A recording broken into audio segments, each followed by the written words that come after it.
ಈ ಒಂದು ಸಮಯದಲ್ಲಿ ಬೋಧಕರು ವಿಶೇಷ ಗೀತೆಯನ್ನು ಹಾಡಿ ದೇವರನ್ನು ಸ್ತುತಿಸುವಂತವರಾಗಿದ್ದಾರೆ.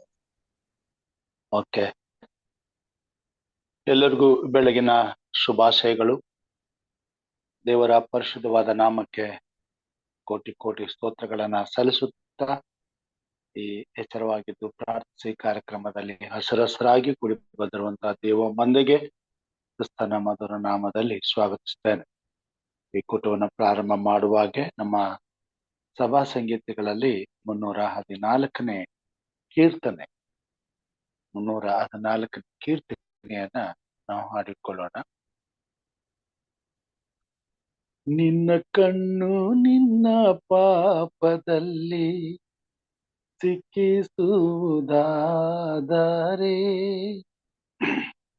ನಿನ್ನ ಕಣ್ಣು ನಿನ್ನ ಪಾಪದಲ್ಲಿ ಸಿಕ್ಕಿಸುವುದಾದರೆ ಕಿತ್ತು ಬಿಡಯ್ಯ. ಎರಡು ಕಣ್ಣುಳ್ಳವನಾಗಿ ನರಕದಲ್ಲಿ ಬೀಳುವುದಕ್ಕಿಂತ, ಎರಡು ಕಣ್ಣುಳ್ಳವನಾಗಿ ನರಕದಲ್ಲಿ ಬೀಳುವುದಕ್ಕಿಂತ ಕಣ್ಣೇ ಇಲ್ಲದವನಾಗಿ ಸ್ವರ್ಗ ಸೇರಯ್ಯ, ಸ್ವರ್ಗ ಸೇರಯ್ಯ. ನಿನ್ನ ಕಣ್ಣು ನಿನ್ನ ಪಾಪದಲ್ಲಿ ಸಿಕ್ಕಿಸುವುದಾದರೆ ಕಿತ್ತು ಬಿಡಯ್ಯ. ನಿನ್ನ ಕೈ ನಿನ್ನ ಪಾಪದಲ್ಲಿ ಸಿಕ್ಕಿಸುವುದಾದರೆ ಕಡಿದು ಬಿಡಯ್ಯ, ಕಡಿದು ಬಿಡಯ್ಯ. ನಿನ್ನ ಕೈ ನಿನ್ನ ಪಾಪದಲ್ಲಿ ಸಿಕ್ಕಿಸುವುದಾದರೆ ಕಡಿದು ಬಿಡಯ್ಯ. ಎರಡು ಕೈಯುಳ್ಳವನಾಗಿ ನರಕದಲ್ಲಿ ಬೀಳೋದಕ್ಕಿಂತ, ಎರಡು ಕೈಯುಳ್ಳವನಾಗಿ ನರಕದಲ್ಲಿ ಬೀಳೋದಕ್ಕಿಂತ ಕೈಯೇ ಇಲ್ಲದವನಾಗಿ ಸ್ವರ್ಗ ಸೇರಯ್ಯ, ಸ್ವರ್ಗ ಸೇರಯ್ಯ. ನಿನ್ನ ಕಣ್ಣು ನಿನ್ನ ಪಾಪದಲ್ಲಿ ಸಿಕ್ಕಿಸುವುದಾದರೆ ಕಿತ್ತು ಬಿಡಯ್ಯ. ಪರಸತ್ತಿ ಪರಧನ ಪರವಸ್ತುಗಳನ್ನು, ಪರಸತ್ತಿ ಪರಧನ ಪರವಸ್ತುಗಳನ್ನು ಕನಸು ಮನಸ್ಸಿನಲ್ಲಿ ನೆನಸಾದಿರಯ್ಯ. ನಿನ್ನ ಕಣ್ಣು ನಿನ್ನ ಪಾಪದಲ್ಲಿ ಸಿಕ್ಕಿಸುವುದಾದರೆ ಕಿತ್ತು ಬಿಡಯ್ಯ, ಕಿತ್ತು ಬಿಡಯ್ಯ. ಗುರು ಯೇಸು ಪಾದವನಂಬಿ ಸ್ಥಿರ ಮುಕ್ತಿ ಸುಖವನ್ನು, ಗುರು ಯೇಸು ಪಾದವನಂಬಿ ಸ್ಥಿರ ಮುಕ್ತಿ ಸುಖವನ್ನು ನಿರುತದಲ್ಲಿ ನೀನು ಅರಿತು ನೋಡಯ್ಯ, ಅರಿತು ನೋಡಯ್ಯ. ನಿನ್ನ ಕಣ್ಣು ನಿನ್ನ ಪಾಪದಲ್ಲಿ ಸಿಕ್ಕಿಸುವುದಾದರೆ ಕಿತ್ತು ಬಿಡಯ್ಯ. ಆಮೆನ್. ಬೆಳಗಿನ ಜಾವದಲ್ಲಿ ದೇವರ ಕುರಿತಾಗಿ ಕಲಿಯುವಾಗ ಕರ್ತನ ಮಾತುಗಳು ನಮ್ಮನ್ನ ಎಚ್ಚರಪಡಿಸಲು ಅನೇಕ ದೇವ ಭಕ್ತರು ದೇವರ ಮಾತುಗಳನ್ನೇ ಹಾಡಿನ ರೂಪದಲ್ಲಿ ನಮಗೆ ವ್ಯಕ್ತಪಡಿಸಿದ್ದಾರೆ. ಇಂಥ ಹಾಡುಗಳನ್ನ ಬರೆದಂತ ದೇವ ಮಕ್ಕಳಿಗೆ ಒಂದು ವಂದನೆಗಳನ್ನು ಸಲ್ಲಿಸ್ತೇನೆ. ಇಂಥ ಹಾಡುಗಳನ್ನ ಬರೆದು ಅವುಗಳಿಗೆ ದಾಟಿ ಹಾಕಿ ಅವುಗಳನ್ನ ಹಾಡುವಂತೆ ಪವಿತ್ರಾತ್ಮನ ವರವನ್ನ ನೀಡಿದಂತ ದೇವರಿಗೆ ವಂದನೆಗಳನ್ನ ಸಲ್ಲಿಸ್ತೇವೆ. ದೇವರು ನಮ್ಮನ್ನು ಆಶೀರ್ವಾದ ಮಾಡಲಿ. ಬೆಳಗಿನ ಜಾವದಲ್ಲಿ ಆ ನಮ್ಮ ಶತ್ರುಗಳು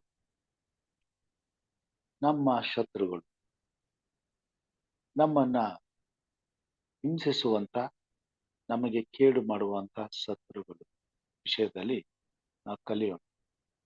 ಕೀರ್ತನೆಗಾರನು 143ನೇ ಅಧ್ಯಾಯ 8ರಿಂದ 9 ವಚನಗಳನ್ನ ನಾವು ಧ್ಯಾನ ಮಾಡುವಾಗ ದಾವೀದನು ಇಲ್ಲಿ ಈ ಮಾತುಗಳನ್ನ ಬರೆಯುತ್ತಾನೆ. 143ನೇ ಅಧ್ಯಾಯ 8ರಿಂದ 9 ವಚನಗಳು. ಹೊತ್ತಾರೆ ನಿನ್ನ ಕೃಪೆಯು ನನಗೆ ಪ್ರಕಟವಾಗಲಿ, ನಿನ್ನಲ್ಲಿ ಭರವಸವಿಟ್ಟಿದ್ದೇನಲ್ಲ. ನಾನು ನಡೆಯತಕ್ಕ ಮಾರ್ಗವನ್ನು ತಿಳಿಸು, ನನ್ನ ಮನಸ್ಸು ನಿನ್ನಲ್ಲಿಯೇ ಇಟ್ಟಿದ್ದೇನೆ. ಯೆಹೋವನೇ ನಿನ್ನನ್ನೇ ಮೊರೆ ಹೊಕ್ಕಿದ್ದೇನೆ. ಶತ್ರುಗಳಿಂದ ನನ್ನನ್ನು ಬಿಡಿಸು. ದೇವರ ವಾಕ್ಯ ಭಾಗದಲ್ಲಿ ನೋಡುವಾಗ ದಾವೀದನು ಅನೇಕ ಯುದ್ಧಗಳನ್ನ ಮಾಡಿ ಜಯವನ್ನ ಹೊಂದಿದಂಥವು. ಆತನು ಶತ್ರುಗಳಿಗೆ ಭಯಪಡುವಂತವನಾಗಿರಲಿಲ್ಲ. ಶತ್ರುಗಳನ್ನ ಎದುರಿಸಲು ಆತನು ಶಕ್ತನಾಗಿದ್ದ ಮತ್ತು ಆತನ ಯುದ್ಧಗಳಲ್ಲಿ ಆತನು ಒಂದನ್ನು ಸೋಲಲಿಲ್ಲ. ಎಲ್ಲ ವೈರಿಗಳನ್ನ ಸೋಲಿಸಿದ. ಆದರೂ ಶತ್ರುಗಳಿಂದ ನನ್ನನ್ನು ಬಿಡಿಸು ಎಂಬುದಾಗಿ ಹೊತ್ತಾರಿಯಲ್ಲಿ ದೇವರ ಮುಂಚಾನೆ ಎದ್ದು ಪ್ರಾರ್ಥಿಸುವಂತವನಾಗಿದ್ದಾನೆ. ವಿಶೇಷವಾಗಿ ದಾವೀದನು ಶಾರೀರಿಕವಾದಂತ ಶತ್ರುಗಳಿಗೆ ಎಂದೂ ಕೂಡ ಎದುರಲಿಲ್ಲ. ಶಾರೀರಿಕವಾಗಿ ಎದುರಾಗುವಂತ ಶತ್ರುಗಳನ್ನ ಎದುರಿಸುವಂತ ಶಕ್ತಿ ಆತನಿಗಿತ್ತು. ಆದರೆ ಆತ್ಮೀಕವಾದಂತ ಶತ್ರುಗಳು, ಅದು ತನ್ನಲ್ಲೇ ಇದ್ದುಕೊಂಡು ತನ್ನನ್ನೇ ಕೊಲ್ಲುವಂತ ಶತ್ರುಗಳು, ತನಗರಿವಿಲ್ಲದಂತೆ ತನಗೆ ನಾಶನವನ್ನು ಉಂಟು ಮಾಡುವಂತ ಶತ್ರುಗಳು, ಈ ವಿಷಯದಲ್ಲಿ ಆತನಿಗೆ ಬಹಳ ಭಯವಿತ್ತು. ಅದಕ್ಕಾಗಿಯೇ ಆತನು ಹೊತ್ತಾರೆ ಎದ್ದು ದೇವರಿಗೆ ತನ್ನೊಳಗೆ ನೆಲೆಗೊಂಡಿರುವಂತ ಈ ಶತ್ರುಗಳನ್ನ ಇವರ ಕೈಯೊಳಗಿಂದ ನನ್ನನ್ನು ಬಿಡಿಸು ಎಂಬುದಾಗಿ ಕೇಳಿಕೊಳ್ಳುವುದಾಗಿದ್ದಾರೆ. ಯಾರು ಈ ಶತ್ರುಗಳು? ಇದು ದಾವೀದನಿಗೆ ಮಾತ್ರವಲ್ಲ, ಈ ಭೂಮಿ ಮೇಲೆ ಹುಟ್ಟಿ ಜೀವಿಸುವಂತ ಪ್ರತಿಯೊಬ್ಬ ಮಗನಿಗೆ, ಪ್ರತಿಯೊಬ್ಬ ವ್ಯಕ್ತಿ, ದೇವರ ಮಕ್ಕಳಾದಂತ ನನಗೂ ನಿಮಗೂ ಸಹ ಇವುಗಳು ಶತ್ರುಗಳೇ ಆಗಿವೆ. ಈ ಶತ್ರುಗಳು ಯಾವಾಗಲೂ ನಮ್ಮನ್ನ ನಾಶನಕ್ಕೆ ನಡೆಸುವಂತವುಗಳಾಗಿವೆ. ಇದು ಹೊರಗಡೆ ಎಲ್ಲಿಂದಲೂ ನಮಗಾಗಿ ಹೊಂಚು ಹಾಕಿರುವಂತ ಶತ್ರುಗಳಲ್ಲ, ಆದರೆ ನಮ್ಮ ಹೃದಯದ ಒಳಗಡೆ ಇದ್ದುಕೊಂಡು ನಮ್ಮನ್ನ ಮುಗಿಸುವಂತ ಕೆಲಸವನ್ನ ಮಾಡುವಂತ ಶತ್ರುಗಳು. ಈ ಶತ್ರುಗಳ ವಿಷಯವಾಗಿ ದಾವೀದನು ಚೆನ್ನಾಗಿ ಅರಿತಿದ್ದ. ಅದಕ್ಕಾಗಿಯೇ ಹಗಲು ರಾತ್ರಿ ಆತನು ದೇವರ ಬಳಿಯಲ್ಲಿ ವಿಶೇಷವಾಗಿ ಪ್ರಾರ್ಥನೆಯನ್ನು ಮಾಡ, ಹೊರಗಡೆ ಬರುವಂತ ಶತ್ರುಗಳನ್ನ ನಾನು ನೋಡ್ಬೋದು, ಕಂಡುಕೊಳ್ಬಹುದು, ಅವರನ್ನ ಎದುರಿಸಬಹುದು, ಅವ್ರ ಬಗ್ಗೆ ಎಚ್ಚರವಾಗಿ ಇರ್ಬೋದು. ಆದರೆ ನಮ್ಮ ಗರಿವಿಲ್ಲದಂತೆ ನಮ್ಮೊಳಗೆ ಇದ್ದುಕೊಂಡು ನಮಗೆ ಶತ್ರುಗಳಾಗಿರುವಂತ ಈ ವಿಷಯಗಳನ್ನ ನಮ್ಮ ಕಣ್ಣು ಕಾಣದೇ ಇರಬಹುದು, ನಮ್ಮ ಹೃದಯ ಅರಿಯದೇ ಇರಬಹುದು, ನಮ್ಮ ಗಮನಕ್ಕೆ ಬರದೇ ಇರಬಹುದು. ಅವು ನಮ್ಮೊಳಗೆ ಇದ್ದು ನಮಗೆ ಹೊಂಚನ್ನ ಹಾಕುವಂತ. ಪಾಪವು ಕೊಡುವ ಸಂಬಳ ಮರಣ. ಪಾಪವು ಎಲ್ಲಿಂದ ಹುಟ್ಟುತ್ತದೆ? ಸತ್ಯವೇದದಲ್ಲಿ ನಾವು ನೋಡ್ತೇವೆ. ಯೆರೆಮೀಯನು ಬರೆದ ಪ್ರವಾದನೆ 17ನೇ ಅಧ್ಯಾಯ, ಯೆರೆಮೀಯನು ಬರೆದಂತ ಪ್ರವಾದನೆ 17ನೇ ಅಧ್ಯಾಯದಲ್ಲಿ 9ನೇ ವಚನವನ್ನು ನೋಡುವಾಗ ಅಲ್ಲಿ ಹೀಗೆ ಬರೆಯುವಂತದ್ದಾಗಿದ್ದಾರೆ. ಯೆರೆಮೀಯನು ಬರೆದ ಪ್ರವಾದನೆ 9ನೇ ವಚನ 17ನೇ ಅಧ್ಯಾಯ.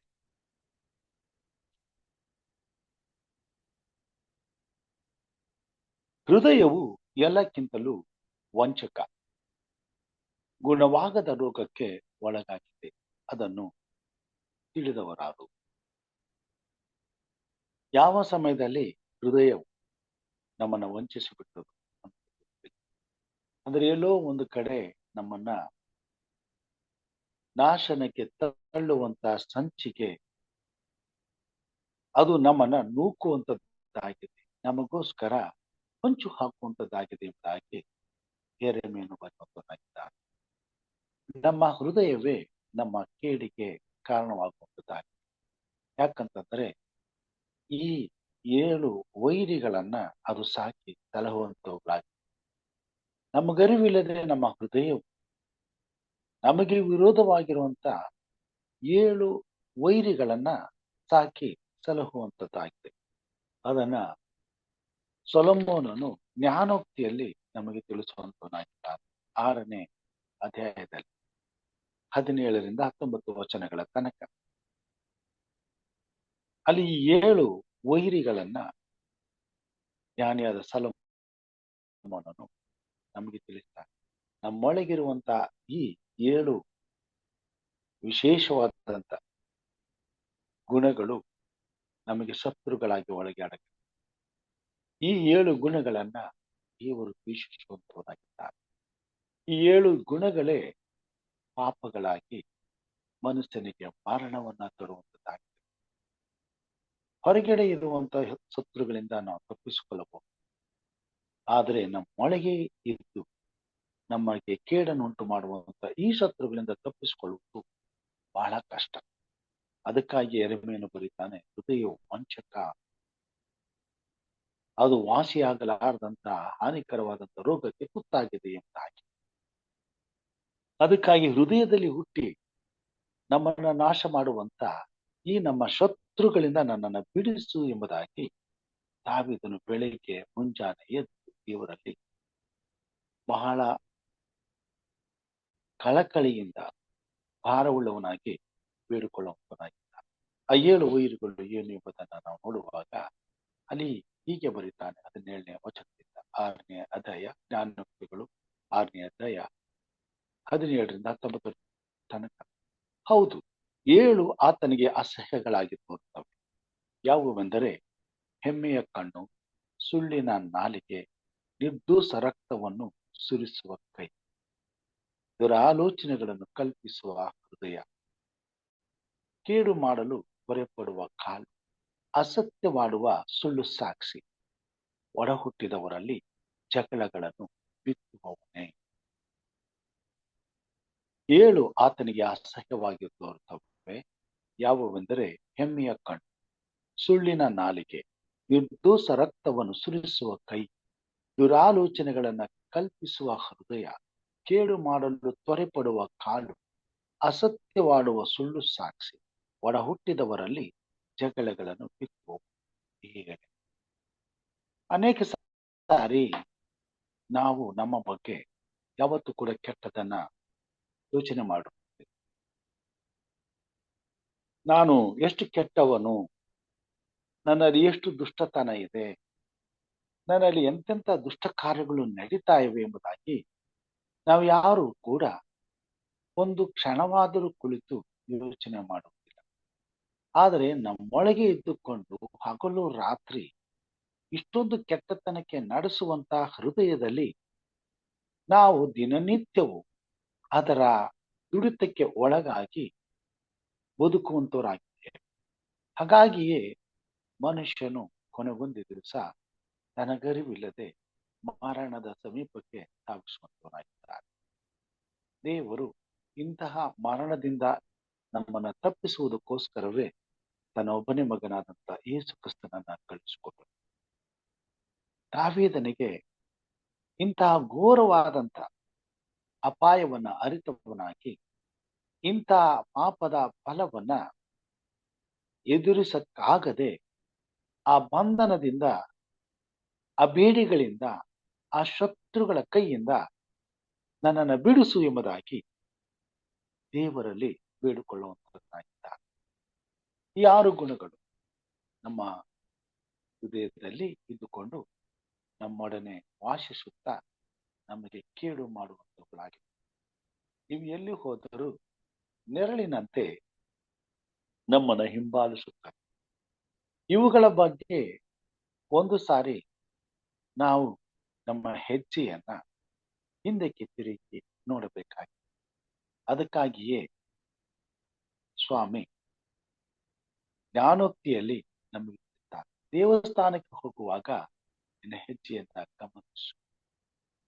ಹೆಜ್ಜೆ ಅಂತ ಹೇಳುವಾಗ ನಡವಳಿಕೆ, ದಿನನಿತ್ಯವೂ ನಾವು ನಡ್ಕೊಳ್ಳುವಂತ ರೀತಿಯನ್ನು ಒಮ್ಮೆ ನಾವು ಗಮನಿಸಬೇಕಾಗಿದೆ. ನಮ್ಮ ನಡತೆ ಈ 7 ಗುಣಗಳಿಂದ ತುಂಬಿದವುಗಳಾಗಿರುತ್ತವೆ. ಎಲ್ಲಿಯಾದರೂ ಯಾವುದಾದರೂ ಒಂದು ಸ್ಥಳದಲ್ಲಿ ಯಾವುದಾದರೂ ಈ 7 ಗುಣಗಳಲ್ಲಿ ಒಂದು ಗುಣವಾದರೂ ನಮ್ಮನ್ನು ಉಪಯೋಗಿಸುತ್ತದೆ. ಅದಕ್ಕಾಗಿ ಈ 7 ಗುಣಗಳ ವಿಷಯದಲ್ಲಿ ನಮ್ಮ ನಡವಳಿಕೆಗಳು ಗಳಿಗೆಗೊಂದು ಸಾರಿ ಬದಲಾಗುತ್ತಾ ಹೋಗುತ್ತವೆ. ಯಾವ್ಯಾವ ಸಮಯದಲ್ಲಿ ಹೇಗೆ ಈ ಗುಣಗಳು ಬದಲಾಗುತ್ತವೋ ನಮಗೆ ಸರಿ ಇರುವುದಿಲ್ಲ. ಆದರೆ ಇವುಗಳು ನಮಗೆ ಅರಿವಿಲ್ಲದೆ ಇರಬಹುದು. ಆದರೆ ನಮ್ಮ ಎದುರಿಗಿರುವಂತವರಿಗೆ ಎಲ್ಲವೂ ನಿಖರವಾಗಿ ಪ್ರಕಟವಾಗುತ್ತದೆ. ನಾವು ತಿಳಿಯದೆ ಇರಬಹುದು, ನಮ್ಮ ಗಮನಕ್ಕೆ ಬರದೇ ಇರಬಹುದು. ನಾವು ಮಾಡುವಂತ ಪ್ರತಿಯೊಂದು ಕಾರ್ಯಗಳು ಈ ಗುಣಗಳ ಮುಖಾಂತರವಾಗಿ ಈ ಭೂಮಿ ಮೇಲೆ ಕಾರ್ಯರೂಪಕ್ಕೆ ಬರುತ್ತವೆ. ಅವುಗಳು ನಮ್ಮನ್ನು ನೋಡುವಂತ, ನಮ್ಮ ಎದುರಿಗಿರುವಂತ, ನಮ್ಮ ಜೊತೆಯಲ್ಲಿರ್ತಕ್ಕಂಥ ಇತರರಿಗೆ ಅವರ ಕಣ್ಣುಗಳಿಗೆ ಕಾಣ್ತವೆ. ನಮ್ಮ ಮನಸ್ಸಿಗೆ ಗೋಚರವಾಗದೇ ಇರಬಹುದು, ಆದರೆ ನಮ್ಮ ಎದುರುಗಡೆ ನಮ್ಮ ಜೊತೆ ವಾಸಿಸುವಂತ ಬೇರೆಯವರಿಗೆ ಅವು ಗೋಚರವ. ಇದರಿಂದ ಈ ಭೂಮಿ ಮೇಲೆ ನಾವು ಎಷ್ಟೇ ಒಳ್ಳೆಯದನ್ನ ಮಾಡುವಂತ ಪ್ರಯತ್ನ ಮಾಡಿದರೂ ನಮ್ಮ ವಿಷಯದಲ್ಲಿ ನಾವು ಎಷ್ಟು ಕೆಟ್ಟವರು ಎಂಬುದನ್ನ ತೋರಿಸ. ದೇವರು ತನ್ನ ಮಹಿಮೆಗಾಗಿ ಸೃಷ್ಟಿ ಮಾಡಿದಂತ ನಮ್ಮನ್ನ ಆತನ ನಾಮದ ಘನತೆಗಾಗಿ ಜೀವಿಸಲು ಆರಿಸಿಕೊಂಡಿರುವಂತ ನಾವು ಈ ಭೂಮಿ ಮೇಲೆ ನಮ್ಮನ್ನು ಸೃಷ್ಟಿಸಿದಂತ ಸೃಷ್ಟಿಕರ್ತನಿಗೆ ಘನತೆ ಗೌರವವನ್ನ ತರುವ ಬದಲು ನಮ್ಮ ಪ್ರತಿಯೊಂದು ನಡವಳಿಕೆಗಳಲ್ಲಿ ಆತನಿಗೆ ಅವಮಾನವನ್ನು, ಆತನ ಹೃದಯಕ್ಕೆ ನೋವನ್ನು ತರುವಂತ ಕಾರ್ಯಗಳನ್ನ ಮಾಡುತ್ತೇವೆ. ಅದಕ್ಕೆ ಕಾರಣ ನಮ್ಮ ಹೃದಯದಲ್ಲಿ ಅಡಕವಾಗಿರುವಂತ ಈ 7 ನಮ್ಮ ಒಯ್ಗೆಗಳು. ಈ 7 ನಮ್ಮನ್ನ ಕೇಳಿಗೆ ನಡೆಸುವಂತ ನಮ್ಮ ಶತ್ರುಗಳು. ಈ 7 ಗುಣಗಳು. ಹೆಮ್ಮೆಯ ಕಣ್ಣು ಮೊದಲನೇದಾಗಿ ಆತನ ಹೇಳ್ತಾನೆ, ಹೆಮ್ಮೆಯ ಕಣ್ಣು. ಅದಕ್ಕೆ ಮತ್ತೆ ಅನ್ಬಾರ್ದು ಸುವಾರ್ತೆ 7ನೇ ಅಧ್ಯಾಯದಲ್ಲಿ 5ನೇ ಅಧ್ಯಾಯದಲ್ಲಿ ಈ ಮಾತುಗಳನ್ನ ಹೇಳ್ತಾನೆ. 29ನೇ ವಚನ, ನಿನ್ನ ಕಣ್ಣು ನಿನ್ನನ್ನು ಪಾಪದಲ್ಲಿ ಸಿಕ್ಕಿಸುವುದಾದರೆ ಕಿತ್ತುಬಿಡು. ಯಾವ ವಿಷಯದಲ್ಲಿ ಕಣ್ಣು ನಿನ್ನನ್ನು ವಂಚಿಸುತ್ತದೆ, ನಿನ್ನನ್ನು ಮೋಸಗೊಳಿಸುತ್ತದೆ, ದೇವರಿಗೆ ವಿರುದ್ಧವಾಗಿ ನಿನ್ನನ್ನು ನಡೆಸುತ್ತದೆ. ಈ ಭೂಮಿ ಮೇಲೆ ಅನೇಕ ವಿಷಯಗಳಲ್ಲಿ ಸೈತಾನ ನಮ್ಮನ್ನು ವಂಚಿಸಲು ನಮ್ಮ ಕಣ್ಣನ್ನು ಉಪಯೋಗಿಸ್ತಾನೆ. ಮೊದಲನೇದಾಗಿ ಪಾಪಕ್ಕೆ ಸಿಕ್ಕಿಸುವಂಥದ್ದೇ ಕಣ್ಣು. ಅವಳು ಆ ಹಣ್ಣನ್ನ ನೋಡದೆ ಹೋಗಿದ್ದರೆ ಅವಳನ್ನ ತಿನ್ನುವಂತ ಬಯಕೆನೇ ಅವಳಿಗೆ ಹುಟ್ಟುತ್ತದೆ. ಅದನ್ನ ನೋಡುವುದಕ್ಕೆ ರಮ್ಯವಾಗಿತ್ತು, ಬಹಳ ಆಕರ್ಷಕವಾಗಿತ್ತು, ಸೆಳೆಯಿತ್ತು. ನಮ್ಮ ಕಣ್ಣುಗಳು ಕೆಟ್ಟದನ್ನ ಆಕರ್ಷಿಸುವಂತವುಗಳಾಗಿ, ಸೈತಾನನು ಕೆಟ್ಟದನ್ನ ನಮಗೆ ಬಹಳ ವರ್ಣರಂಜಿತವಾಗಿ ತೋರಿಸ್ತಾನೆ. ಆದ್ರೆ ಅದು ತಿಂದ ಮೇಲೆ ಒಳಗೆ ಹೋಗಿ ವಿಷವಾಗಿ, ನಂಜಾಗಿ ನಮ್ಮನ್ನ ನೊಂದು ಬಿಡುತ್ತದೆ ಎಂಬತಕ್ಕಂಥ ಅರಿವು ನಮ್ಮ ದೇವರ ವಾಕ್ಯದಲ್ಲಿ ನಾವು ನೋಡ್ತೇವೆ. ಹೃದಯದಲ್ಲಿ ಇರ್ತಕ್ಕಂಥ ಈ ಒಂದು ಭಾವನೆಗಳನ್ನು ಕೆದಕುವಂತಹ ಒಂದು ಆಯುಧ ಕಣ್ಣು. ಇವುಗಳಿಗೆ ಜೀವ ಕೊಡುವಂತಹ ಒಂದು ಶಕ್ತಿ ಕಣ್ಣು. ನಮ್ಮೊಳಗಿರುವಂತ ಕೆಟ್ಟತನವನ್ನ ಎಬ್ಬಿಸಿ ನಮ್ಮನ್ನ ಸಂಪೂರ್ಣವಾಗಿ ಕೇಡಿಗೆ ಒಪ್ಪಿಸುವಂತದ್ದು ಕಣ್ಣು. ನಮಗೆ ಕೊಟ್ಟಿರುವಂತ 5 ಪಂಚಪಾತ್ರೆಗಳು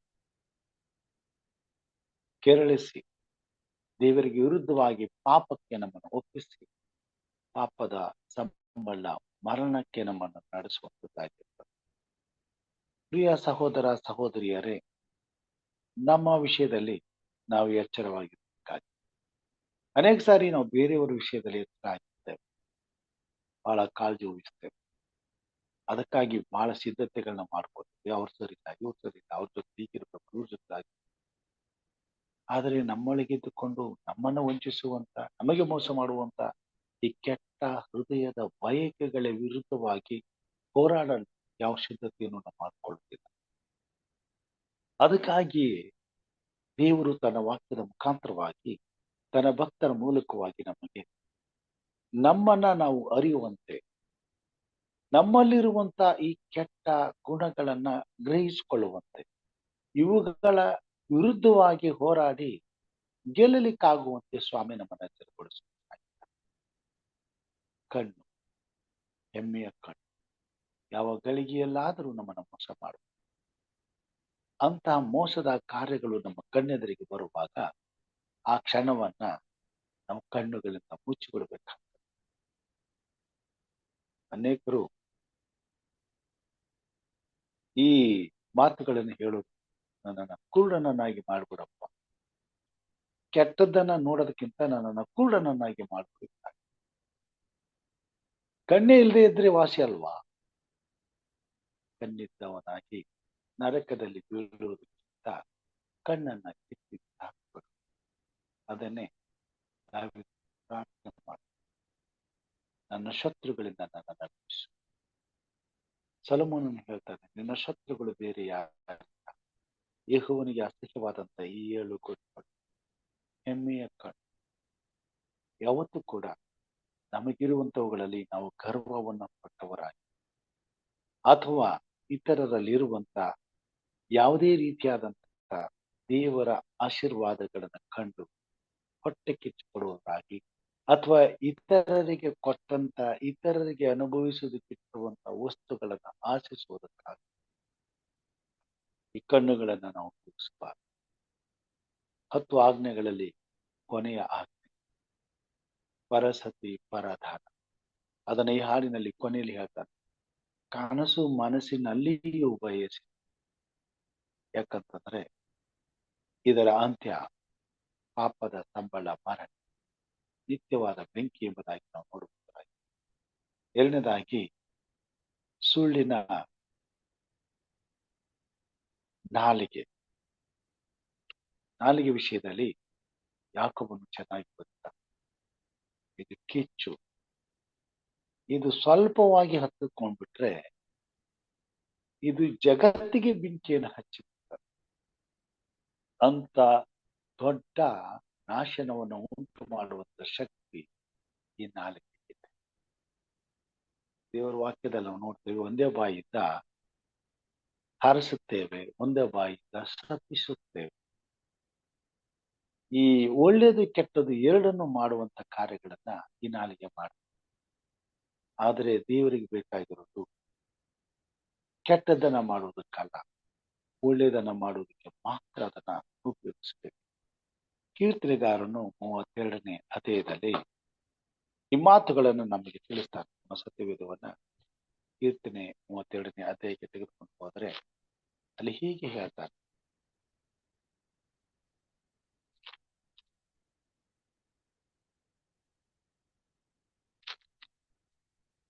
ಮೂವತ್ನಾಲ್ಕನೇ ಅಧ್ಯಾಯ 12ನೇ ವಚನದಲ್ಲಿ, ದೀರ್ಘಾಯುಷ್ಯವೂ ಬೇಕು, ಬಹು ದಿವಸ ಬದುಕಿ ಸುಖವನ್ನು ಅನುಭವಿಸಬೇಕು.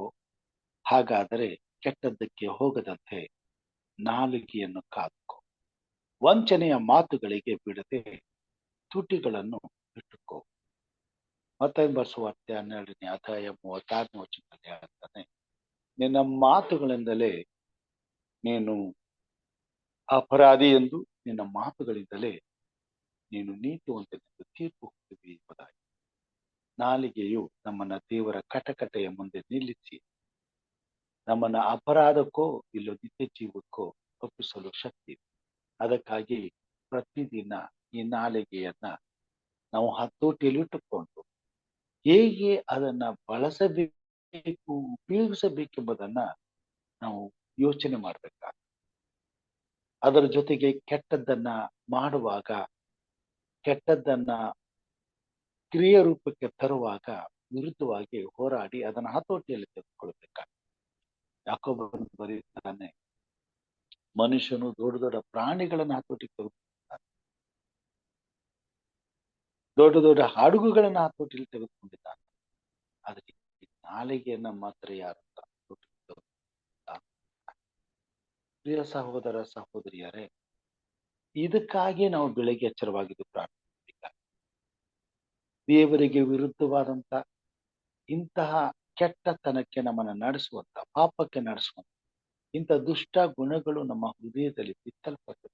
ಅವು ಯಾವ ಸಮಯದಲ್ಲಾದರೂ ನಮ್ಮನ್ನ ವಂಚಿಸಿ ನಮ್ಮನ್ನ ಸಂಪೂರ್ಣವಾಗಿ ನಾಶನಕ್ಕೆ ಒಪ್ಪಿಸುವಂತ ಸಂಚುಗಳನ್ನ ಮಾಡುವಂತದ್ದಾಗಿ, ನಮ್ಮೊಳಗಿದ್ದು ನಮಗೆ ಕೇಡನ್ನ ಮಾಡುವಂತ ಇಂಥ ದುಷ್ಟ ಗುಣಗಳ ವಿರುದ್ಧವಾಗಿ ನಾವು ಹೋರಾಡಬೇಕಾಗಿದೆ. ಇದನ್ನ ಸ್ವಂತ ಶಕ್ತಿಯಿಂದ ನಾವು ಜಯಿಸಲಿಕ್ಕೆ ಸಾಧ್ಯ. ಅದಕ್ಕಾಗಿ ದಾವೀದನು ಮುಂಜಾನೆ ಎದ್ದು ತಾರೆಯಲ್ಲಿ ದೇವರಲ್ಲಿ ಪ್ರಾರ್ಥನೆ ಮಾಡ್ತಾರೆ, ನನ್ನ ಶತ್ರುಗಳಿಂದ ನನ್ನನ್ನು ಬಿಡಿಸು. ಮುಂದೆ ನಾವು ನೋಡುವಾಗ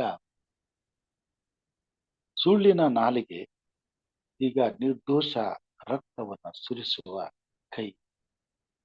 ಮತ್ತಾಯ ಸುವಾರ್ತೆ 5ನೇ ಅಧ್ಯಾಯ 30ನೇ ವಚನ, ನಿನ್ನ ಕೈ ನಿನ್ನನ್ನು ಪಾಪದಲ್ಲಿ ಸಿಕ್ಕಿಸುವುದಾದರೆ ಕಿತ್ತು ಬಿಸಾಡು.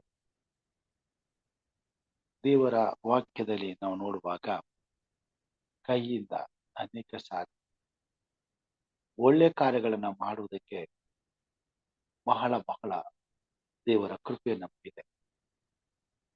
ಉಪಕಾರ ಮಾಡುವಂಥದ್ದು, ಹಸಿದವರಿಗೆ ಅನ್ನ ಕೊಡುವಂಥದ್ದು, ಬಳಲಿದವರನ್ನ ಸಂತೈಸುವಂಥದ್ದು, ಕಷ್ಟದಲ್ಲಿರುವಂಥವರಿಗೆ ಸಹಾಯ ಮಾಡುವಂಥದ್ದು, ದೇವರ ಮಹಿಮೆಗಾಗಿ ಮಾಡಬೇಕಾದಂತ ಎಷ್ಟೋ ಉನ್ನತವಾದ ಕಾರ್ಯಗಳನ್ನ ನಮ್ಮ ಕೈಯಿಂದ ನಾವು ಮಾಡಬಹುದು, ಹಾರಿಸಬಹುದು, ಆಶೀರ್ವದಿಸಬಹುದು.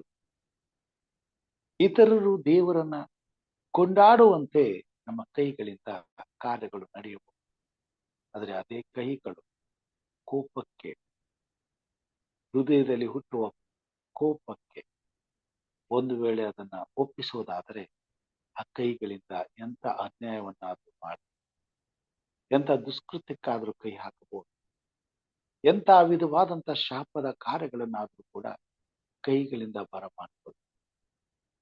ದೇವರು ನಮಗೆ ಕೊಟ್ಟುವಂತ ಪ್ರತಿಯೊಂದು ಅಂಗಾಂಗಗಳಲ್ಲಿ ಕೈ ನಮಗೆ ಬಹಳ ಉಪಕಾರ ಮಾಡುತ್ತೆ.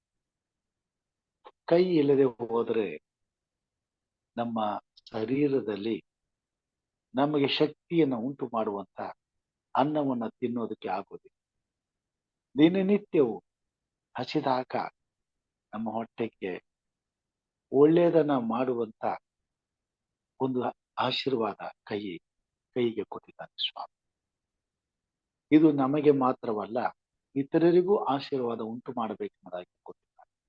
ಆದುದರಿಂದ ಈ ಕೈಯಿಂದ ಮಾಡುವಂತ ಯಾವುದೇ ಕೆಲಸವು ದೇವರಿಗೆ ಮಹಿಮೆಯನ್ನು ತರುವಂತದ್ದಾಗಿರಬೇಕೆ ಹೊರತು ನಮಗೂ ಇತರರಿಗೂ ಶಾಪವನ್ನು ಮಾಡುವುದಕ್ಕೆ ಈ ಕೈಯನ್ನ ಉಪಯೋಗಿಸಬಾರದು ಎಂಬ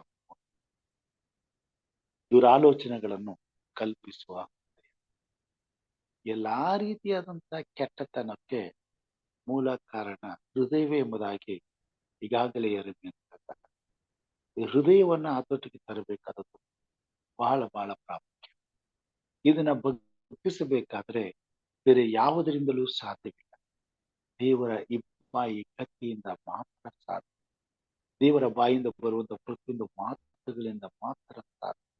ಯಾವ ಸಮಯದಲ್ಲಾದರೂ ಸೈತಾನನ ವೀಕ್ಷೆಗೆ ಮೋಸಕ್ಕೆ ಬಲಿಯಾಗದಂತೆ ಇದನ್ನ ಜೋಪಾನ ಮಾಡಲು ದೇವರು ಕೊಟ್ಟಿರುವಂತ ಗುರಾಣಿ, ದೇವರು ಕೊಟ್ಟಿರುವಂತ ಸರ್ವ ಆಯುಧಗಳು ದೇವರ ವಾಕ್ಯದಿಂದ ಮಾತ್ರ ನಮಗೆ ಬರುವುದಕ್ಕೆ ಸಾಧ್ಯ. ಅದಕ್ಕಾಗಿ ದಾವೀದನು ಹೇಳ್ತಾನೆ, ಹಗಲು ಇರಲು ಯೆಹೋವನ ಧರ್ಮಶಾಸ್ತ್ರದಲ್ಲಿ ಆನಂದಿಸುವವನಾಗಿ ಅದರಲ್ಲಿ ಅತ್ಯಾನಂದ ಪಡುವವನು ಧನ್ಯನು ಎಂಬುದಾಗಿ. ಈ ಹೃದಯದಲ್ಲಿ ಹುಟ್ಟುವಂತ ಎಲ್ಲ ದುಷ್ಟ ಆಲೋಚನೆಗಳನ್ನ ನಿಗ್ರಹಿಸಲು ದೇವರು ಕೊಟ್ಟುವಂತ ಒಂದು ಉನ್ನತವಾದಂತ ಆಯುಧ ದೇವರ ವಾಕ್ಯ. ಹೃದಯವನ್ನ ಹತೋಟಿಗೆ ತರಬೇಕಂದ್ರೆ ಪ್ರತಿದಿನ ನಾವು ಮುಂಜಾನೆ ಎದ್ದು ದೇವರ ವಾಕ್ಯವನ್ನು ಓದಿ ಧ್ಯಾನ ಮಾಡುವುದರಿಂದ ನಮ್ಮ ಹೃದಯವನ್ನ ದಿನವೆಲ್ಲ ಕಟ್ಟಿ ಹಾಕಲು ಸಾಧ್ಯ ಮತ್ತು ದೇವರಿಗೆ ಮಹಿಮೆ ಬರುವ ಹಾಗೆ ಉತ್ತಮವಾದಂತ ಒಳ್ಳೆಯ ಕಾರ್ಯಗಳನ್ನ ಮಾಡಿ ಮಲಗುವ ಮುನ್ನ ದೇವರಿಗೆ ಮಾಡಿದಂತ ಒಳ್ಳೆಯ ಕಾರ್ಯಗಳಿಗಾಗಿ ಸ್ತೋತ್ರ ಹೇಳುವುದಕ್ಕೆ ಸಾಧ್ಯ. ಅದಕ್ಕಾಗಿ ಈ ಹೃದಯವನ್ನು ನಾವು ಕಟ್ಟಿ ಹಾಕಬೇಕಾದ್ರೆ ನಾವು ದೇವರ ವಾಕ್ಯವೆಂಬ ಕತ್ತಿಯನ್ನ ಉಪಯೋಗಿಸಬೇಕಾಗ್ತದೆ. ದೇವರ ವಾಕ್ಯವೆಂಬ ಹಗ್ಗವನ್ನು ಉಪಯೋಗಿಸಬೇಕಾಗ್ತದೆ. ದೇವರ ವಾಕ್ಯದಿಂದ ಮಾತ್ರ ಹೃದಯವನ್ನು ನಾವು ಬಂಧಿಸಲಿಕ್ಕೆ ಸಾಧ್ಯ. ಕೇಡಿಗೆ ಕೈ ಹಾಕದ ಹಾಗೆ ನಮ್ಮನ್ನ ತಡೆಯಲು ದೇವರ ವಾಕ್ಯ ಮಾತ್ರ ಸಾಧ್ಯ ಎಂಬುದಾಗಿ ನೋಡ್ತೇವೆ. ಕೇಡು ಮಾಡಲು ತ್ವರೆ ಪಡುವ ಕಾಲ. ಆದಿಕಾಂಡ 4ನೇ ಅಧ್ಯಾಯ 10ನೇ ವಚನದಲ್ಲಿ ತನ್ನ ಸ್ವಂತ ತಮ್ಮನನ್ನ ಕೊಂದು ಬರುತ್ತಿರುವಾಗ ಇವರು ಕಾಯಿನನಿಗೆ ಎದುರಾಗಿ ನಿನ್ನ ತಮ್ಮನು ಎಲ್ಲಿ ಎಂಬುದಾಗಿ ಕೇಳ್ತ. ನನ್ನ ತಮ್ಮನು ನನಗೇನು ಗೊತ್ತು, ಅವನನ್ನು ನಾನು ಕಾಯ್ತೀನಿ ಅಂತ ಸ್ವಾಮಿ ಆತ ಕೇಳ್ತಾನೆ. ಹೇಬೇಲನ ರಕ್ತವು ನನ್ನನ್ನ ಕೂಗಿ ಕೆಡ್ತಾ ಇದೆ. ನಾವು ಮಾಡುವಂತ ಪ್ರತಿಯೊಂದು ಅನ್ಯಾಯವು ದೇವರ ಕಣ್ಣಿಗೆ ಮರೆಯಾಗಿರುತ್ತೆ. ನಮ್ಮ ಕಾಲು ಕೇಡಿಗೆ ಹೋಗಿ ಆ ಕೇಡನ್ನ ಮಾಡಿ ಬರುವಾಗ ದೇವರು ಅದನ್ನ ನಮ್ಮನ್ನ ಖಂಡಿಸ್ತಾರೆ. ಪ್ರಿಯ ಸಹೋದರ ಸಹೋದರಿಯರೇ, ಕಾಲು ಯಾವತ್ತು ಇತರರಿಗೆ ಕೇಡನ್ನ ಮಾಡುವುದಕ್ಕೆ ಮುಂದೆ ಹೋಗಬಾರದು.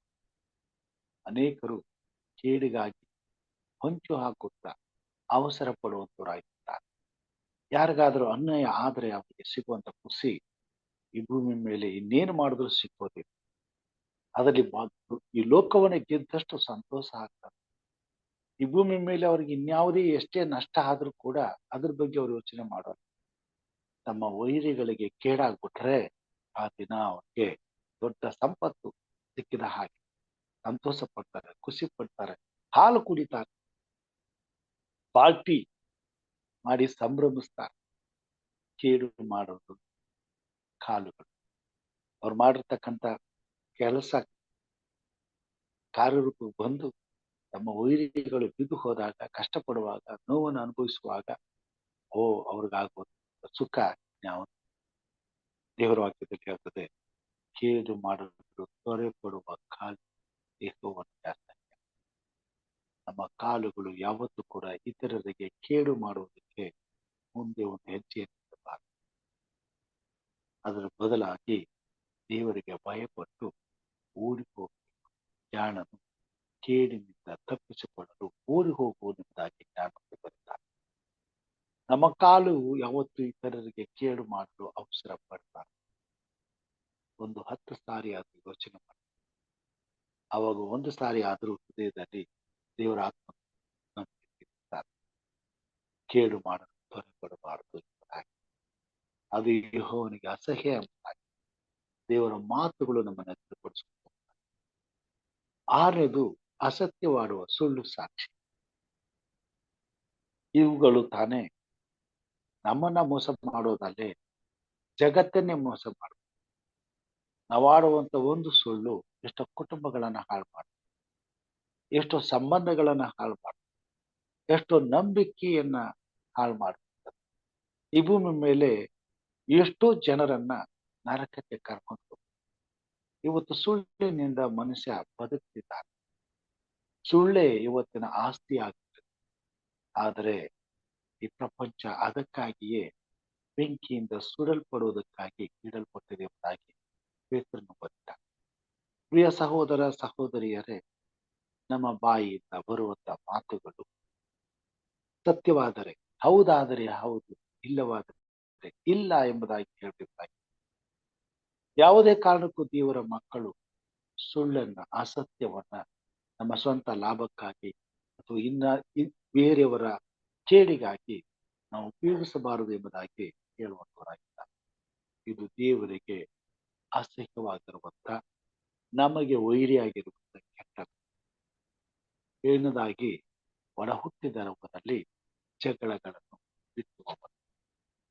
ಇದನ್ನ ಕೀರ್ತನೆಗಾರನು 50ನೇ ಅಧ್ಯಾಯದಲ್ಲಿ ಬಹಳ ಸ್ವಾರಸ್ಯಕರವಾಗಿ ನಮಗೆ ತಿಳಿಸುವಂತನಾಗಿ ಇಲ್ಲಿ ಹೇಳ್ತಾನೆ. ಆ 16ನೇ ವಚನ. ದುಷ್ಟರಿಗಾದರೂ ದೇವರು ಹೇಳುವುದೇನೆಂದರೆ, ನನ್ನ ವಿಧಿಗಳನ್ನು ಪಠಿಸುವುದಕ್ಕೆ ನಿಮಗೇನು ಬಾಧ್ಯತೆಯು? ನನ್ನ ನಿಬಂಧನೆಯನ್ನು ಉಚ್ಚರಿಸುವುದು ನಿಮಗೇನು ಕೆಲಸ? ನೀವು ನನ್ನ ಸುಶಿಕ್ಷಣವನ್ನು ಹಾಗೆ ಮಾಡುತ್ತೀರಲ್ಲ, ನನ್ನ ಆಜ್ಞೆಯನ್ನು ಉಲ್ಲಂಘಿಸುತ್ತೀರಿ. ನೀವು ಚೋರರೊಡನೆ ಸಂತೋಷದಿಂದ ಸೇರುತ್ತೀರಿ, ಜಾರರ ಒಡನಾಟವೇ ನಿಮಗೆ ಇಷ್ಟ. ನಿಮ್ಮ ಬಾಯನ್ನು ಕೇಡಿಗೆ ಒಪ್ಪಿಸುತ್ತೀರಿ, ನಾಲಿಗೆಯು ಮೋಸವನ್ನು ನೇಯುತ್ತದೆ. ಸಹೋದರರನ್ನು ಕ್ಷುದ್ರ ಮಾಡುತ್ತಾ ಕೂತುಕೊಳ್ಳುತ್ತೀರಿ, ಒಡ ಹುಟ್ಟಿದವರನ್ನು ದೂರುತ್ತೀರಿ. ಈ 7 ಎಲ್ಲಾ ಗುಣಗಳು ಈ ಕೀರ್ತನೆ ಭಾಗದಲ್ಲಿ ನೋಡ್ತೇವೆ. ನಮ್ಮ ಹೃದಯದಲ್ಲಿ ಹುಟ್ಟುವಂತ ದೇವರಿಗೆ ಅಸಹ್ಯವಾದಂತ ಎಲ್ಲಾ ಕಾರ್ಯಗಳನ್ನ ಇಲ್ಲಿ ಅದರಲ್ಲಿ ವಿಶೇಷವಾಗಿ ಒಡ ಹುಟ್ಟಿದವರಲ್ಲಿ ಜಗಳಗಳನ್ನ ಬಿತ್ತುವಂತ ಕೆಲಸವನ್ನು ಮಾಡಿ ಇದನ್ನ ದೇವರು ಸಹಿಸೋದಿಲ್ಲ. ಒಬ್ಬ ಪಾಪಿ ನಾಶವಾಗುವುದರಲ್ಲಿ ದೇವರು ಇಷ್ಟಪಡೋದು. ಒಬ್ಬ ತಂದೆಗೆ 10 ಮಕ್ಕಳಿದ್ರೆ 10 ಮಕ್ಕಳು ಸುಖದಿಂದಿರಬೇಕೆಂಬುದೇ ಬಯಸ್ತಾನೆ ಹೊರತು ಅದರಲ್ಲಿ ಒಬ್ಬನು ಕಷ್ಟದಿಂದ ಕಾಯಿಲೆಯಿಂದ ನಾಶ ಆಗುತ್ತ ಯಾವತ್ತೂ ಕೂಡ ತಂದೆ ಕಣ್ಣಾರೆ ನೋಡೋದಕ್ಕೆ ಇಷ್ಟಪಡೋದಿಲ್ಲ. ಹೃದಯದಲ್ಲಿ ಆಸೆ ಪಡುವುದಕ್ಕೂ ಬಯಸು. ತಂದೆಯಾದ ದೇವರು ನಮ್ಮಕ್ಕಿಂತ ಎಷ್ಟೋ ಹೆಚ್ಚಿನ ಪ್ರೀತಿಯನ್ನ ನಮಗೆ ತೋರಿಸುವಂತನಾಗಿದ್ದಾನೆ. ಆದುದರಿಂದ ಆತನ ಮಕ್ಕಳಾದಂತ ನಾವು ಈ ಭೂಮಿ ಮೇಲೆ ಎಲ್ಲರೂ ಸುಖದಿಂದಲೂ ಸಂತೋಷದಿಂದಲೂ ಪ್ರೀತಿಯಿಂದಲೂ ಅನ್ಯೂನ್ಯತೆಯಿಂದಲೂ ಬದುಕಬೇಕೆಂಬುದಾಗಿ ಬಯಸುವಂತನಾಗಿ. ಆದುದರಿಂದ ಕುಟುಂಬಗಳನ್ನ ಸ್ವಾಮಿ ಕೊಟ್ಟಿದ್ದಾರೆ. ಈ ಕುಟುಂಬದಲ್ಲಿ ತನ್ನ ಅನ್ಯೂನ್ಯತೆಯನ್ನ ಕಾಣಲು ದೇವರು ಇಷ್ಟಪಡುವಂತನಾಗಿದ್ದಾರೆ. ಯಾವ ಕುಟುಂಬವು ಪ್ರತಿದಿನ ಬೆಳಗ್ಗೆ ಎಚ್ಚರವಾಗಿದ್ದು ತಮ್ಮ ಕೆಲಸ ಕಾರ್ಯಗಳನ್ನು ಮುಂದುವರಿಸುತ್ತಿದ್ದ ಮುಂಚಿತವಾಗಿ ಒಟ್ಟಾಗಿ ಕೂಡಿ ಮೊಣಕಾಲೂರಿ ಪ್ರಾರ್ಥನೆ ಮಾಡಿ ದೇವರ ಕೈಗೆ ತಮ್ಮ ಹೃದಯಗಳನ್ನು ಒಪ್ಪಿಸಿ ಹೊರಗೆ ಹೋಗಿ ತಿರುಗಿ ರಾತ್ರಿ ಬಂದು ಊಟ ಮಾಡಿ ಮಲಗುವಾಗ ಒಟ್ಟಾಗಿ ಕೂಡಿ ಪ್ರಾರ್ಥಿಸುವಂತ ಈ ಅನ್ಯೋನ್ಯತೆಯಿಂದ ಬದುಕ್ತಾರೆ. ಅಂತ ಕುಟುಂಬವನ್ನ ನೋಡಿ ದೇವರು ಪರಲೋಕದಿಂದ ನಮ್ಮನ್ನು ಆಶೀರ್ವದಿಸ್ತಾನೆ, ಸಂತೋಷಿಸ್ತಾನೆ, ಉಲ್ಲಾಸಿಸ್ತಾನೆ. ದೇವರು ಅದು ಸಂತೋಷವಾಗಿ ಸಂಭ್ರಮಿಸುವಂತ ಕ್ಷಣಗಳನ್ನ ಕುಟುಂಬದಲ್ಲಿ ನಾವು ಸೃಷ್ಟಿ ಮಾಡುವಂತದ್ದಾಗ್ತದೆ. ಅದನ್ನ ದೇವರು ಬಯಸ್ತಾನೆ. ಅದಕ್ಕಾಗಿ ಸ್ವಾಮಿ ಮಾತುಗಳನ್ನ ಹೇಳ್ತಾರೆ. ಒಡ ಹುಟ್ಟಿದವರಲ್ಲಿ ಜಗಳಗಳನ್ನು ಬಿತ್ತುವುದು ದೇವರಿಗೆ ಅರ್ಥ. ಯಾವುದೇ ಕಾರಣಕ್ಕೂ ಚೆನ್ನಾಗಿರುವಂತ ದೇವರ ಕುಟುಂಬವನ್ನ ಹಾಳು ಮಾಡುವಂತ ಪ್ರಯತ್ನವನ್ನ ನಾವು ಮಾಡಬಾರ್ದು. ಹೊಟ್ಟೆ ಕಿಚ್ಚು ಮನುಷ್ಯನನ್ನ ದೊಡ್ಡ ದುರಂತಕ್ಕೆ ನಡೆಸುತ್ತಾರೆ. ಅದು ತಾನೇ ಈ ಭೂಮಿ ಮೇಲೆ ದೊಡ್ಡ ಪಾಪ. ಅದು ತಾನೇ ಸೈತಾನನಿಗೆ ಮೊದಲು ಆರಂಭವಾದ. ಈ ಹೊಟ್ಟೆ ಕಿಚ್ಚು ಎಷ್ಟೋ ಕುಟುಂಬಗಳನ್ನ ನಾಶ ಮಾಡಿ ಜೀವಿತದ ಉದ್ದಕ್ಕೂ ದೇವರ ಸಂಬಂಧವನ್ನ ಹಾಳು ಮಾಡುವಂತ ಕೆಲಸವನ್ನೇ ಮಾಡಿದ್ರು. ಪರಲೋಕ ರಾಜ್ಯದ ದೇವರ ಅನ್ಯೂನ್ಯತೆಯ ನಿದ್ದೆ ಕೆಡಿಸ್ಬಿಟ್ಟು ಈ ಹೊಟ್ಟೆ ಕಿಚ್ಚು ಇವತ್ತು ಭೂಮಿ ಮೇಲೆ ಅದೇ ಕೆಲಸವನ್ನ ಮಾಡ್ತಾರೆ. ಒಡ ಹುಟ್ಟಿದವರಲ್ಲಿ ಜಗಳಗಳನ್ನು ಬಿತ್ತುವಂತ, ಚೆನ್ನಾಗಿರುವಂತ ಕುಟುಂಬಗಳನ್ನ ಹಾಳು ಮಾಡುವಂತ, ಅವರು ಸಂತೋಷವಾಗಿರೋದನ್ನ ನೋಡಿ ಸಹಿಸಿಕೊಳ್ಳದೆ ಇರ್ತಕ್ಕಂಥದ್ದು ಹೊಟ್ಟೆ ಕಿಚ್ಚಿನಿಂದ ಬರುವಂತ ದುಷ್ಟ ಗುಣವಾಗಿ, ಕೆಟ್ಟ ಪಾಪವಾಗಿ ಸ್ವಾಮಿ ಹೇಳ್ತಾನೆ. ಇದನ್ನು ನಾನು ತಿಳಿಸಿದ್ದೇನೆ. ಒಡ ಹುಟ್ಟಿದವರಲ್ಲಿ ಜಗಳಗಳ ಕಾರಣ ಏನೇ ಇರಲಿ ಸ್ವಾಮಿ ಹೇಳ್ತಾನೆ, ಮುಯಿ ತೀರಿಸುವುದು ನನ್ನ ಕೆಲಸ. ನನಗ್ ಮಾಡಿದಾನೆ ಅಂತೇಳಿ ಅವನ ಕುಟುಂಬವನ್ನ ಹಾಳು ಮಾಡಿಬಿಡ್ತೇನೆ. ಇಂಥ ಕೆಟ್ಟ ಆಲೋಚನೆ ದೇವರ ದೃಷ್ಟಿಯಲ್ಲಿ ಬಹಳ ಕೆಟ್ಟದ್ದು, ಅಸಹ್ಯವಾದದ್ದು. ಪ್ರಿಯ ಸಹೋದರ ಸಹೋದರಿಯರೇ, ಈ 7 ಕೆಟ್ಟ ಗುಣಗಳು ಇವುಗಳು ನಮ್ಮ ವೈರಿಗಳಾಗಿರು. ಇವುಗಳಿಂದ ನನ್ನನ್ನು ಬಿಡಿಸು ಎಂಬುದಾಗಿ ದಾವೀದನು ದೇವರಲ್ಲಿ ಮೊರೆ ಇಡುತ್ತಿದ್ದ. ಕೊನೆಯದಾಗಿ 139ನೇ ಕೀರ್ತನೆಯಲ್ಲಿ ನಾವು ನೋಡುವಾಗ ಆತನ ಪ್ರಾರ್ಥನೆ ಹೀಗಿದೆ. 139ನೇ ಕೀರ್ತನೆ.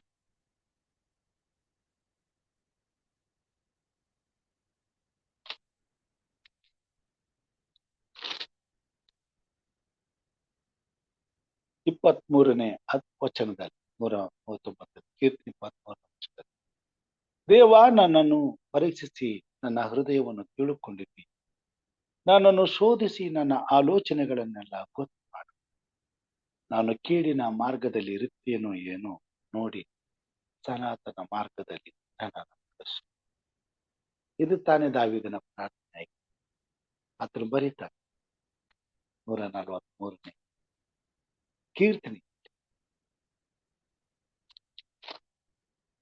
ಹೊತ್ತಾರೆ ನಿನ್ನ ಕೃಪೆಯು ನನಗೆ ಪ್ರಕಟವಾಗಲಿ, ನಿನ್ನಲ್ಲಿ ಭರವಸವಿಟ್ಟಿದ್ದೇನಲ್ಲ. ನಾನು ನಡೆಯತಕ್ಕ ಮಾರ್ಗವನ್ನು ತಿಳಿಸು, ನನ್ನ ಮನಸ್ಸು ನಿನ್ನಲ್ಲಿಯೇ ಇಟ್ಟಿದ್ದೇನೆ. ಯೆಹೋವನೇ, ನಿನ್ನನ್ನು ಮೊರೆ ಹೊಕ್ಕಿದ್ದೇನೆ, ಶತ್ರುಗಳಿಂದ ನನ್ನನ್ನು ರಕ್ಷಿಸು.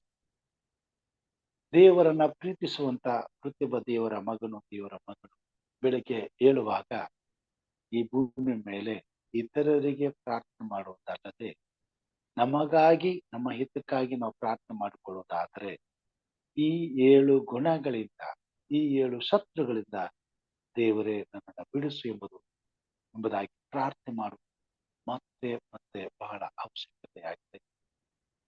ಪ್ರಿಯ ಸಹೋದರ ಸಹೋದರಿಯರೇ, ಈ ಪ್ರಾರ್ಥನೆಯನ್ನ ತಾನೇ ದೇವರನ್ನ ತೆಗೆದುಕೊಳ್ಳುವಂತದ್ದಾಗಿದ್ದಾರೆ. ದಾವೀದನು ಮಾಡಿದಂತ ಪ್ರಾರ್ಥನೆಯನ್ನ ಪ್ರತಿ ಹೊತ್ತಾರಿಯಲ್ಲಿ ದೇವರ ಮುಂದೆ ನಾವು ತರಬೇಕಾಗಿದೆ. ಹಾಗಾದಾಗ ಮಾತ್ರ ಪಾಪದ ಸಂಬಳ ಮರಣದಿಂದ ಬಿಡಿಸಿಕೊಂಡು ಯೇಸು ಕ್ರಿಸ್ತನು ಕೊಡುವಂತ ಉಚಿತಾರ್ಥ ವರವಾದ ನಿತ್ಯ ಜೀವದಲ್ಲಿ ನಾವು ಪಾಲ್ಗೊಳ್ಳಲಿಕ್ಕೆ ಸಾಧ್ಯವಾಗುತ್ತದೆ. ಹಾಗೆ ಮಾಡುವಾಗೆ ಕರ್ತನ ಆತ್ಮನು ಆತನ ವಾಕ್ಯದಿಂದ ನಮ್ಮನ್ನು ತುಂಬಿಸಿ ನಡೆಸಿ ದೇವರ ಮುಂದೆ ನೀತಿವಂತರನ್ನಾಗಿ ರೂಪಿಸಬೇಕಾಗಿ ಪ್ರಾರ್ಥಿಸುತ್ತಾ ಈ ಬೆಳಗಿನ ಜಾವದಲ್ಲಿ ಪ್ರಾರ್ಥನೆಗೆ ನಾವು ಹೋಗ್ತೀವಿ.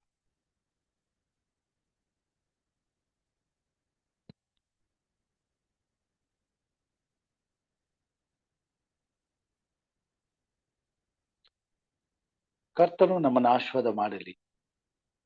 ಈ ಬೆಳಗಿನ ಜಾವದಲ್ಲಿ ನಾವು ಪ್ರಾರ್ಥನೆ ಮಾಡಿಕೊಂಡು ಆ ಪ್ರಾರ್ಥನೆಗಾಗಿ ನಮ್ಮ ಮಧ್ಯದಲ್ಲಿ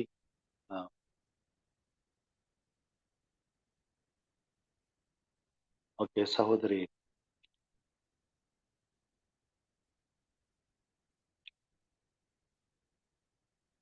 ಹಿರಿಯರಾದಂತ ಪ್ರೇಮ ಸರ್ ಅವರಿದ್ದಾರೆ.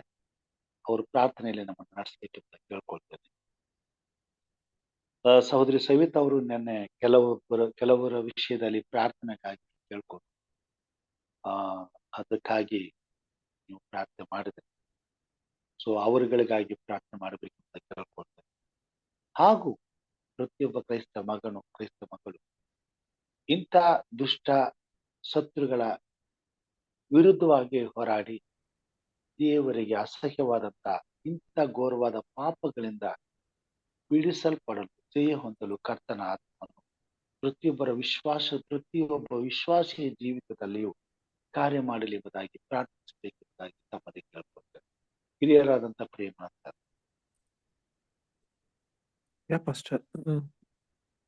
ನಿನ್ನೆ ಯಾರಿಗೆ ಹೇಳಿದ್ರು ಪಾಸ್ಟರ್ ಅವರು? ಸಹೋದರಿ ಸವಿತಾ ಅವರು ಇದ್ದೀರಾ? ಇನ್ನೊಂದು ನಾನು ಬರ್ಕೊಳ್ಳಿಲ್ಲ, ಕೆಲವರು ವಿಷಯದಲ್ಲಿ ಪ್ರಾರ್ಥನೆ ಮಾಡ್ತಿದ್ದೇನೆ. ಸ್ಯಾಮ್ ಎಂಬುದಾಗಿ ಮತ್ತು ಸೌಖೆ ಅವರು ಹಾರ್ಟ್ ಅಟ್ಯಾಕ್ ಆಗಿ ಡಿ ಸಾಮುವೇಲ್ ಸೌಕಯ್ಯ ಅವರಿಬ್ಬರಿಗೂ ಹಾರ್ಟ್ ಅಟ್ಯಾಕ್ ಆಗಿ ಚೇತರಿಸ್ಕೊಳ್ತಾ ಇದ್ದಾರೆ. ಡಿ ಸಾಮುವೇಲ್ ಮತ್ತೆ ಸಾಹುಕಯ್ಯ, ನಂತರ ಚಿಂತನ ನಾಗರಾಜ್ ಮಂಗಳ ಸೇಫ್ ಡೆಲಿವರಿ.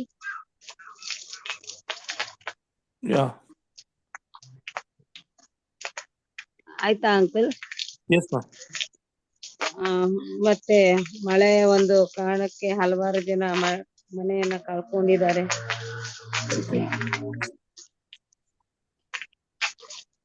ಮತ್ತೆ ಜಯಮ್ಮ ಅವರ ಆರೋಗ್ಯದಲ್ಲಿ ಸುಧಾರಣೆ ಆಗಿದೆ. ಅವ್ರಿಗೆ ಟೈಫಾಯ್ಡ್ ಆಗಿತ್ತು. ಯಾರು? ಜಯಮ್ಮ.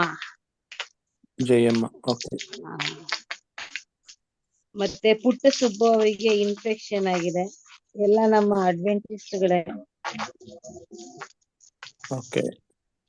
ಅವರ ಒಂದು ಆರೋಗ್ಯಕ್ಕೋಸ್ಕರ Yes. ನಂತರ ಅನುದಿನ ಮನ್ನಾ ಎಚ್ಚರವಾಗಿದ್ದು ಪ್ರಾರ್ಥಿಸು. ಮತ್ತೆ ನಮ್ಮ ಕನ್ನಡ ಅಂತಾರಾಷ್ಟ್ರೀಯ ಸಭಾ ಶಾಲೆ ಹೇಮಲತಾ ಭಕ್ತರಾಜ ಅವರ ಆರೋಗ್ಯ, ಸಹೋದರಿ ಮಂಗಳ ಅವರ ಸೇಫ್ ಪ್ರಸವ. ಡೆಲಿವರಿ. Okay. ಮತ್ತೆ ಜಾನ್ ಡೇವಿಡ್ ಅವರ ಒಂದು ಕಣ್ಣಿನ ಆರೋಗ್ಯಕ್ಕೋಸ್ಕರ.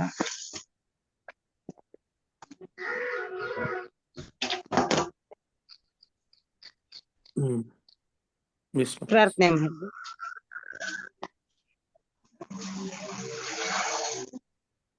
Okay, let us pray. Our gracious Heavenly Father, we thank you, my Lord, once again for giving us this wonderful opportunity, Lord, to come to your feet early in the morning hours, Lord, to hear your voice and to hear your words through your servant. Yes, my Lord, we thank you also for giving us a good night's sleep, my Lord, and blessing us, keeping us away from harms and dangers, my Lord. Lord, what a great privilege, my Lord, to be with you early in the morning hours, my Lord, before we start our day-to-day activities. Lord, I especially pray for this Awake and Pray program. Especially pray for Pastor M. Raju and his family. Lord, please be with them, my Lord. As to the maximum extent, they're trying, my Lord, to fulfill the gospel. As we already said, go and share the gospel to the entire world and to the last place on this earth. The same manner, my Lord, the servant Pastor M. Raju and his family have dedicated, my Lord, themselves to see that more and more souls are brought under this program and are blessed, my Lord. Lord, continue to bless them, fulfill their desires, my Lord. Please provide them with all the necessities, my Lord, that's required to run this program smoothly and efficiently. Thank you, my Lord, for this wonderful message that we have heard in the morning, especially with regards to our tongue, hands, hearts, legs, and mouths, my Lord. As the tongue plays an important role in our lives. Because of the tongue, my Lord, if we use it in a proper way, it's a blessing for us, my Lord. That is why the writer always reminds us as to how we should use our tongues and our hands and hearts and our legs and mouths, my Lord. As we are told that we should use our hands for the good use. As we are hungry, we require our hands to feed ourselves. No hands are there. What would be our fate? So, Lord, help us to use our hands for the proper purpose, my Lord. Let we not use our hands unnecessary and for the wasteful things. Further, as it said that the heart is a deceitful heart, we are deceived by our heart itself. Sometimes our hearts deceives us. As we say that we read the Bible, we go to the churches, we submit our offerings and tithes and whatever it is. We just say that I'm a Christian, but no, our heart is deceiving us, my Lord. Help us to be a good and a faithful Christian, to be the disciples of God and not the members of the church. Yes, my Lord, please help us to be kind enough, my Lord, and to be faithful to you, so that we shall find a place in your kingdom. Yes, my Lord. Bless all our near and dear ones, my Lord. Bless the neighbors too. Yes, my Lord. If a father who has his 10 children, who takes proper care of all the children and does not do any partiality, in the same way, my Lord, the Father in heaven, much worried about one and all on this earth, He is not interested, my Lord, or happy the people perishing on this earth. But Lord, hope, my Lord, because of the insufficient knowledge on this earth about you, as people do not know that you are the only God and the living God and the merciful God. That is why, my Lord, we see there's so many crimes every moment taking place on this earth, my Lord. As we saw one of the politician was shot dead, my Lord, day for yesterday. We heard that he was a wonderful and a nice man. Yet, my Lord, we see that you and such people are not kept on this earth and put to death. Lord, this is nothing but because of your ignorance. Please help us, my Lord, to share your words throughout the nations, my Lord. Please see that more and more servants of yours are created, my Lord, to share your words. Lord, once again, we thank you for being with us. Continue to bless us, my Lord. As there are some prayer requests, especially pray for D. Samuel, John David, Lord, Christina, Nagraj, Mangla for safe delivery, Jayama, as she's suffering from typhoid, Putti, Subhash, with the infection, my Lord. Hemlata Bhaktaraj, we thank you, my Lord, for healing her and touching Alma, my Lord. Lord, you know under what circumstances these people are, my Lord. Lord, as I've requested for prayers, my Lord, keeping faith in you, Lord, nothing is impossible. Lord, please bless these people, my Lord. Please place your mighty hands on them. Please see that, my Lord, that healed. Bless their families abundantly, my Lord. Especially pray for the entire congregation. Please be with them, guide them and lead them, my Lord. Yes, my Lord, I pray for rest of the people on this earth. Please continue to bless them, my Lord. I also pray for the rain, my Lord. Lord, as we see every now and then there's so many floods, my Lord, taking place on this earth. And because of which the entire property, including the house, everything, are being washed away. And even the innocent people are being, my Lord, killed. So, Lord, please have mercy on them. And please see, my Lord, that wherever the rain is necessary, there itself is enough, my Lord. And very recently we saw, my Lord, that in America, my Lord, there was a great flood.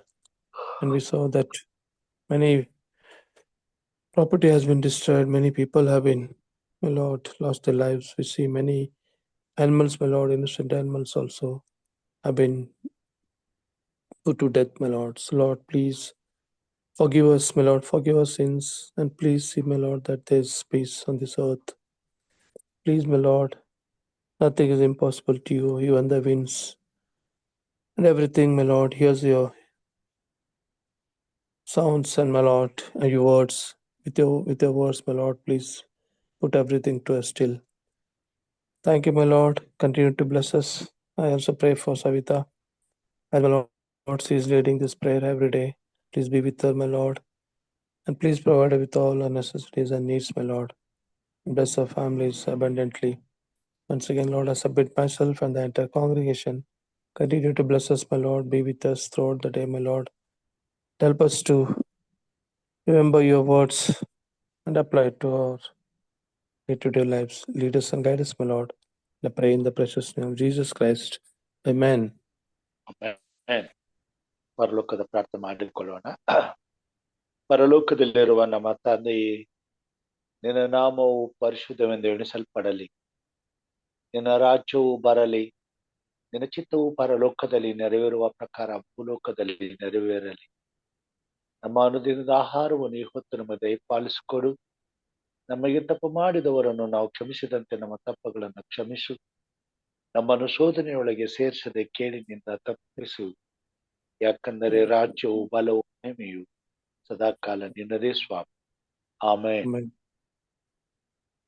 ನಮ್ಮ ತಂದೆಯಾದ ದೇವರ ಪ್ರೀತಿಯು, ನಮ್ಮ ರಕ್ಷಕನಾದಂಥ ಯೇಸು ಕ್ರಿಸ್ತನ ಕೃಪೆಯು, ಪರಿಶುದ್ಧಾತ್ಮ ದೇವರ ಅನುನ್ನತಿಯು, ಐಕ್ಯತೆಯು, ಸಹವಾಸವು ಈಗಲೂ ಯಾವಾಗಲೂ ನಿರಂತರವು ಈ ಕೂಟದಲ್ಲಿ ತಲೆಬಾಗಿ ಕೂಡಿ ಬಂದಿರುವಂತ ದೇವರ ಮಂದಿಯ ಸಂಗಡ, ಅವರ ಕುಟುಂಬ ಮಕ್ಕಳ ಸಂಗಡ, ಪ್ರಾರ್ಥನೆ ವಿಜ್ಞಾಪನೆಗಳನ್ನು ಸಲ್ಲಿಸಿರುವಂತಹ ನಿನ್ನ ಭಕ್ತರ ಸಂಗಡ ಹಾಗೂ ಸ್ವಾಮಿ ನಿನ್ನನ್ನು ಪ್ರೀತಿಸಿ ನಿನ್ನ ಅನುನ್ನತಿಯಲ್ಲಿ ಭಾಗವಹಿಸಲು ಹಂಬಲಿಸುವಂತ ಪ್ರತಿಯೊಬ್ಬ ದೇವರ ಮಕ್ಕಳ ಸಂಗಡ ಇಂದು ಎಂದು ಸದಾಕಾಲ ನೆಲೆಯಾಗಿರಲಿ ಸ್ವಾಮಿ. ಆಮೇನ್. Thank you, Pastor.